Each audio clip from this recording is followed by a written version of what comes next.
কিরে বিয়ের কোণে বস।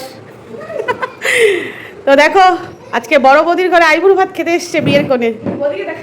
এই যে এই যে বৌদিকে দেখে নিয়েছে অলরেডি। এই যে এই বৌদি বৌদি দিচ্ছে আইবুড়ো ভাত। তো চল এখন সবাইকে দেখা আজকে বৌদি তোর জন্য কি কি মানে আইবুড়ো ভাতের মেনু করেছে। চল আমি দেখিয়ে দিই, কিছু হবে না। তো এই যে আজকে বিয়ের কোণে রেডি হয়েছে, আগে বলবে বিয়ের কোণেকে কেমন লাগছে, তারপরে চলো। এই যে দেখো গরম গরম ভাত, তার সাথে শসা, লেবু আর আছে পেঁয়াজ, আর দেখো 5 রকমের ভাজা করেছে বৌদি। আলু ভাজা, এটা কি কুমড়ো ভাজা, আর তার সাথে বেগুন ভাজা, পটল আর হলো কাঁকরোল ভাজা। তার সাথে আছে করেছে এটা হলো সর্ষা পোস্ত দিয়ে পাবদা মাছের কালিয়া মতো, যাই হোক এটা হলো পাতলা করে মুসুরির ডাল। এই দেখো এই বিয়ের কোণের একদম ফেভারেট মাটন, আমের চাটনি, তার সাথে পাঁপড়, আর সাথে আছে এটা হলো কি ছানার পায়েস বলে, রসমালাইও বলে অনেক।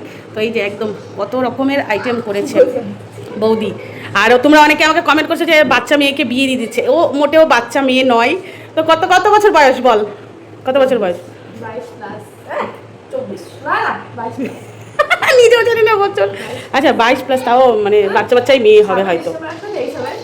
আচ্ছা আচ্ছা, তোর আচ্ছা 23 বছর বয়স, একদম বাচ্চা মেয়ে নয়, মানে 17-18 বছর বয়স নয়। তোমরা কমেন্ট করছো যে বাচ্চা মেয়েকে বিয়ে দিয়ে দিচ্ছে।